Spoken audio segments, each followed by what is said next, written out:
जीजियों, दो चीजें बड़ा स्मरण में रखिएगा। एक बैसाख महीने में मट्टी के पात्र का जल, अभी अभी क्या चल रहा है? फागुन। अभी क्या चल रहा है? फागुन। जब बैसाख का महीना आए ना,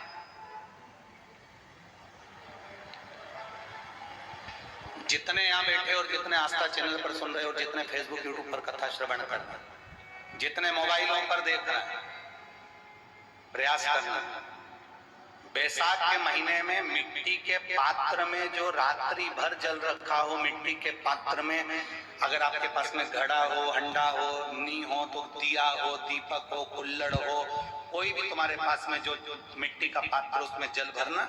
वो जल बैसाख के महीने की किसी भी सोमवार के दिन, किसी भी सोमवार के दिन, बैसाख महीने या किसी प्रदोष के दिन या बैसाख महीने के शिवरात्रि के दिन, मिट्टी के पात्र का जल अपने घर के प्रत्येक व्यक्ति का स्पर्श कराकर उस मिट्टी के पात्र के जल को तांबे के पात्र में डाल लीजिए और घर के प्रत्येक व्यक्ति का स्पर्श करा लीजिए और शंकर भगवान पर कुंदकेश्वर महादेव के नाम से समर्पित करिए।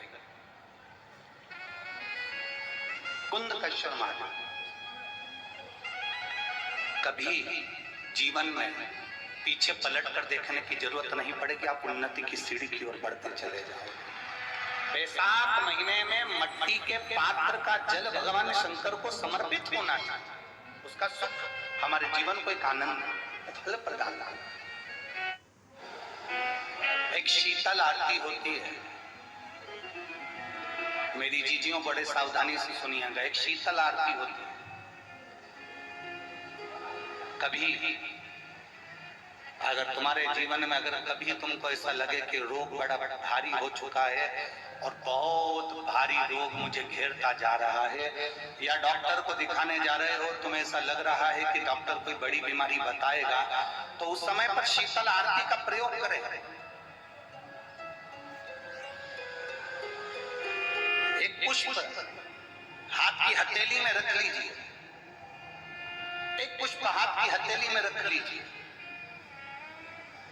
और यहां तक शास्त्र कहता है अगर हो सके तो आंकड़े का अगर पुष्प मिल जाए, तुम्हारे यहाँ क्या बोलते हैं उसको, मंदार का फूल, आंकड़े का फूल, अकौए का फूल, जो शंकर भगवान पे चढ़ता है, छोटा सा होता है, घुंघरू जैसा होता है, वो उसको तुम्हारे यहाँ क्या बोलते हैं हरियाणा में?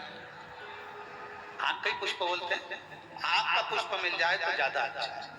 अब उसमें चाहे सफेद हो, चाहे नीला हो, चाहे गुलाबी हो, जैसा भी हो, हाथ में रखने के बाद हाथ में एक लोटा जल भगवान शंकर के शिवालय में जब आप प्रवेश करें और प्रवेश करते समय भगवान के सम्मुख में, जब भगवान शंकर के साक्षी में जब पहुंचे, आपके सामने पूजन में कोई भी सामग्री नहीं है, आपके पास में न दिया है, न बाती है, न गर्भवती है, न चंदन है, न कपूर है, न कोई सामग्री है, केवल एक आंख का पुष्प और एक लोटा जल आपके पास में है। शिवालय में पहुंचकर शीतल आरती का प्रयोग करो।